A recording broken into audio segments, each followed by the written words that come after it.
Okay, so we kind of got that down, right? The idea that, you got the noble who are in a position to give things, but they give things really to solidify their power.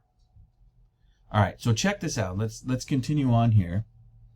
We're talking about pathos of distance, and where I want to pick up again is in number 4 here. The guidepost, which put me on the right track, was this question: what is the etymological significance of the various symbols for the idea good, which have been coined in various languages? So the deal is, etymology is interesting, right? I mean, I think we've done an etymology. Etymology is just the history of words, because words go from language to language and they change a little bit. Like, for instance, the word education, I think we talked about earlier in this course, right? It comes from the word ducare in Latin, which means duke. Well, it's the same word we get duke, but it means to lead. So education means a leading, which, when you understand the origin of the word, the real history of the word, what it originally meant, gives you a whole different spin on what things mean, right? And they change, obviously, over time. So he's going back to try to understand the origin of good here, right? Because the idea is, in an ethical theory, if you want to, his way of coming at it is to understand what good really means is to go back to the original. That's his shtick, right? So that's what he's trying to do. I then found that they all led back to the same evolution of the same idea. That everywhere, aristocrat, noble, is the root of the idea out of which we have necessarily developed good. In the sense of, with aristocratic soul, noble. And in the sense of, with a soul of high character, with a privileged soul. A development which invariably runs parallel with the other evolution, by which vulgar, plebeian, low, etc. Okay, let's whiteboard this out a little bit. So we were talking a little bit ago about, the aristocratic system of feudalism, right? Which, by the way, we call this one feudalism, or we studied feudalism because I assume that's the one you're probably most familiar with, having seen all kinds of movies with kings and knights and all that kind of stuff, right? But it really is, it can be anything by different names. And other stuff that he wrote, Nietzsche talked a lot about history, so he talked about the same thing in, like, Rome, for instance, with the patricians on top and the plebeians on the bottom. He spoke about Egypt, right, with the pharaohs on top and the farmers on the bottom, right? So it really doesn't matter which era we use.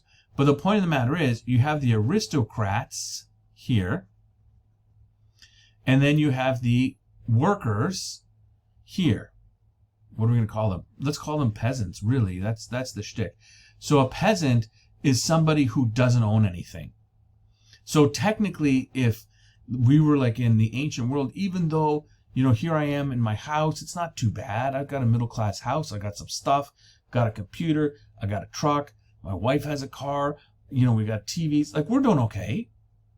But technically, we're still peasants because we don't own anything. We work for somebody else. I live on a paycheck that I get from doing work for somebody else, right? So aristocrat, and it's interesting, do we care? Yes, of course you do. Aristocrat comes from the Greek word aristikoi, which means the best. That's literally what it means in Greek, the best. So the best people are on top. Now, you could think of it in terms of merit, right? Now, we often think of aristocracies as families, right? So, families dominate, and then even if the son of the even if the son of the king is terrible, he's still going to be the next king, right? But And so there's that. Just because from, one generation to the next doesn't mean they will be the best, but that's just how these things go historically. But the point Nietzsche's after is think of the best in terms of merit, right? So who should be CEO? The best person for the job, right? So why is it that some people are more successful than others? Because they just are, because they're better. Now, we in America, especially in 2023, don't like that. And that's exactly kind of where he's going. That's his point. Because over time, people get angry at the people who have merit. They get angry at the successful, and they start to say it's not fair, they're cheating. Or some other, they're evil and they're bad. That's ultimately where he's going. But what he's saying now is that initially, all these words about noble and aristocrat and all that kind of stuff were synonymous with good, right? So a noble, even today, we say, well, that's rather noble of you. Well, that's, a noble character. Whereas everything from the peasants is about low and vulgar.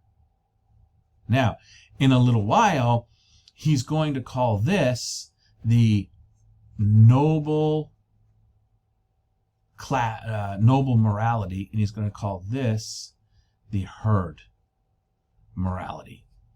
And so there is a tremendous difference, he's going to say, in our concepts of good and ethics between these people and these people.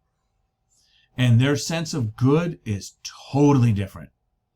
And the aristocrat good comes ultimately from power. And the peasants' kind of good comes from herd mentality, which is about survival. And these are very different things. Now, in our text, we are not reading, I want a new one. We are not reading his concept of will to power in this one. No, don't save. Because Nietzsche wrote all kinds of stuff all over the place. And it's in another text where he talks about what's called will to power. But I want to give you a quick example of what he means by will to power, because that will help us to understand this concept of aristocrat and what it means. So, check it out. Well, wait. First, let me get the drawing done.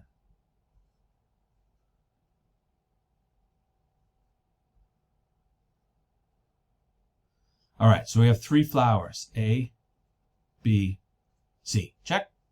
Now, what is the point of a flower, right? The point of a flower is to grow toward the sun and bloom, right? That's what flowers do. This flower A is not growing to the sun and blooming, nor is this one. This one is.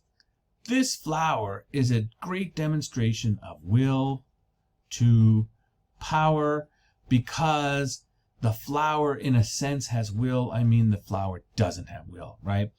But this guy, flower B, right here, has grown more than the other guys. And as a result, his roots are, more extensive. So he starts taking water from these guys and whatnot. And all things he says, that all of life is based on dominance, violence, and appropriation. Now, what does this mean? Well, this flower has a will, and all life, he says, is like this, to dominate, right? And you don't think of flowers as like pretty little things, right? You don't think of flowers as wanting to dominate. Until you realize they're all struggling to get closest to the sun. So all these flowers are in competition with each other, right? And a successful flower, think about your lawn, right? Think about dandelions. They want to dominate. Like, you've got to go out there and pull them. You've got to, put chemicals on them, whatever. They want to dominate.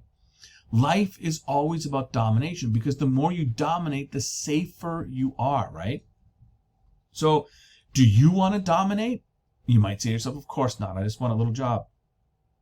Wait a minute. Now, this job of yours that you want to get after college, do you want to maximize your salary? You want to make more? If you make that salary, that means somebody else can't, right? So if you go into the job, you're in a job interview, and you're one of the candidates, if you get the job, that means the other people didn't. And you would agree that as you want to make more money, the concept more means that there are people making less than you, right? So you are dominating. So of course we all want to dominate.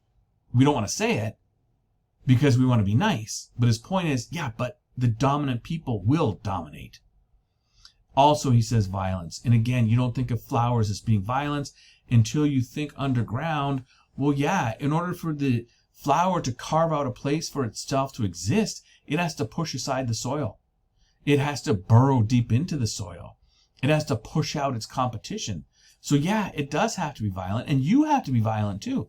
Like, you don't think of it necessarily, but if you eat, you are killing living things. Even if you're a vegan, broccoli is alive, and you are dominating and violently, maybe not you, maybe you bought it from, Walmart already picked, but it's like someone had to rip that broccoli out of the ground and chop it violently into pieces for you, and then you cook it. How barbaric and mean you are to cook the broccoli. And appropriation, which means to take things. You take from the environment constantly. You take the water you need. You take the food you need. You take everything. Now, yes, you pay for it, sure, but you appropriate by taking. And I'll tell you what, if you live in America, you take a hell of a lot more than other people in other nations. So the deal is, some things have a strong will to power, therefore they dominate. Where he's going is the aristocrats, remember we were talking about those guys, are the guys, the nobles, are the ones who have a strong will to power that puts them at the top. So in other words, our aristocrats are not going to be flowers A and C. The aristocrats are going to be flower B, and these guys are not going to stop until they dominate, and they have no problem with dominating, being violent, and appropriating. And that's why they are on the top, and that is why they are the best. That's where he's going. And so now you've got two different, completely different concepts of good, right?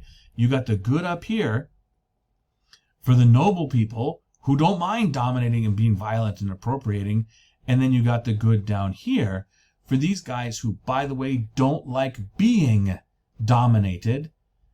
They don't like being violented, having violence pervade on them, and they don't like their stuff being appropriated from them. So you have two totally different sets of good, sets of ethics here.